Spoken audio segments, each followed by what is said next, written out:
ഉന്നത വിദ്യാഭ്യാസ വകുപ്പ് മന്ത്രിക്കെതിരെ ഗവർണർക്ക് കേരള സർവകലാശാല VC റിപ്പോർട്ട് കൈമാറി. സെർച്ച് കമ്മിറ്റി രൂപീകരണവുമായി ബന്ധപ്പെട്ട് ചേർന്ന സർവകലാശാല യോഗത്തിന്റെ റിപ്പോർട്ടാണ് കൈമാറിയത്. താൻ വിളിച്ച യോഗത്തിൽ ചട്ടം ലംഘിച്ച് മന്ത്രി അധ്യക്ഷയായെന്ന് കേരള സർവകലാശാല vice chancellor doctor Mohan Kunnummal. വിവരങ്ങളുമായി വീണ്ടും MK വിനോദ് ചേരുന്നു. വിനോദ്, നേരത്തെ തന്നെ ഇവർ തമ്മിൽ ഉടക്കിയതാണ്. എന്തായാലും ഇത്തരത്തിലുള്ളൊരു റിപ്പോർട്ട് തന്നെയാകും VC വൈസ് ചാൻസലർ ഗവർണർക്ക്, ചാൻസലർ കൂടിയായ ഗവർണർക്ക് കൈമാറുക എന്നറിയാം. ഇന്നിതാ ആ റിപ്പോർട്ട് കൈമാറിയിരിക്കുന്നു. ഇതിൻ്റെ അടിസ്ഥാനത്തിൽ തുടർ നടപടികൾ എന്താവും സ്വീകരിക്കുക വിനോദ്? തീർച്ചയായും നമ്പ്യാർ, നമുക്കറിയാം ഈ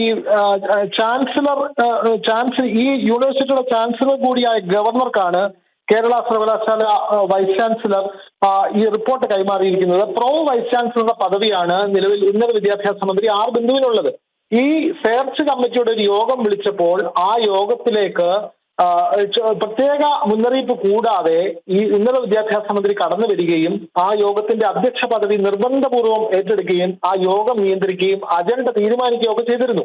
വൈസ് ചാൻസലറെ നോക്കുകുത്തിയാക്കിക്കൊണ്ട് ഉന്നത വിദ്യാഭ്യാസ മന്ത്രി ഈ അധികാര ദുർവിനിയോഗമാണ് നടത്തിയത്. അതിനെതിരെ ഗവർണർ നോമിനേറ്റ് ചെയ്ത സെനറ്റ് അംഗങ്ങൾ കഴിഞ്ഞ ദിവസം നേരിട്ട് രാജ്ഭവനിലെത്തി പരാതി നൽകിയിരുന്നു. അതുകൂടാതെയാണ് അന്ന് കൂടിയ യോഗത്തിന്റെ മിനിറ്റ്സ്, അന്ന് ഉന്നത വിദ്യാഭ്യാസ മന്ത്രി R ബിന്ദു നടത്തിയ അധികാര ദുർവിനിയോഗം, ഇതെല്ലാം രേഖാമൂലം ചാൻസലർ കൂടിയായ ഗവർണർക്ക് വൈസ് ചാൻസലർ നേരിട്ട് രാജ്ഭവനിലെത്തി ഇന്ന് റിപ്പോർട്ട് കൈമാറിയിരിക്കുകയാണ്. ഈ റിപ്പോർട്ടിന്റെ അടിസ്ഥാനത്തിൽ ചാൻസലർ കൂടിയായ ഗവർണർ നടപടി കൈക്കൊള്ളുമെന്ന് തന്നെയാണ് നമ്മൾ മനസ്സിലാക്കുന്നത്. കാരണം ചട്ടവിരുദ്ധമായി ഒരു ഉന്നത വിദ്യാഭ്യാസ മന്ത്രിക്കും യൂണിവേഴ്സിറ്റിയുടെ ഇത്തരത്തിലുള്ള സെർച്ച് കമ്മിറ്റിയിലൊന്നും കയറിയിരിക്കാനോ അല്ലെങ്കിൽ വൈസ് ചാൻസലർ അധ്യക്ഷ പദവി അലങ്കരിക്കുന്ന ഒരു യോഗം നിയന്ത്രിക്കാനോ ഒന്നും അധികാരമില്ല. അതുകൊണ്ട് ഇതിനൊക്കെ കൃത്യമായ ചട്ടമുണ്ട്. അതുകൊണ്ട് ചട്ടലംഘനം അനുവദിക്കില്ല എന്ന് പല ഘട്ടത്തിലും ഗവർണർ പറഞ്ഞിട്ടുണ്ട്. അതുകൊണ്ട് ഈ റിപ്പോർട്ട് വൈസ് ചാൻസലറിൽ നിന്ന് രേഖാമൂലം കിട്ടിയതിന്റെ അടിസ്ഥാനത്തിൽ ഗവർണർ തുടർ നടപടി സ്വീകരിക്കും.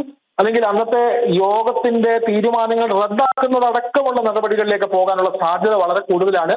നിയമവിദഗ്ധരുമായി ആലോചിച്ച് ഇക്കാര്യത്തിൽ ഗവർണർ നടപടി സ്വീകരിക്കുമെന്ന് തന്നെയാണ് നമ്മൾ മനസ്സിലാക്കുന്നത്. അനിൽ.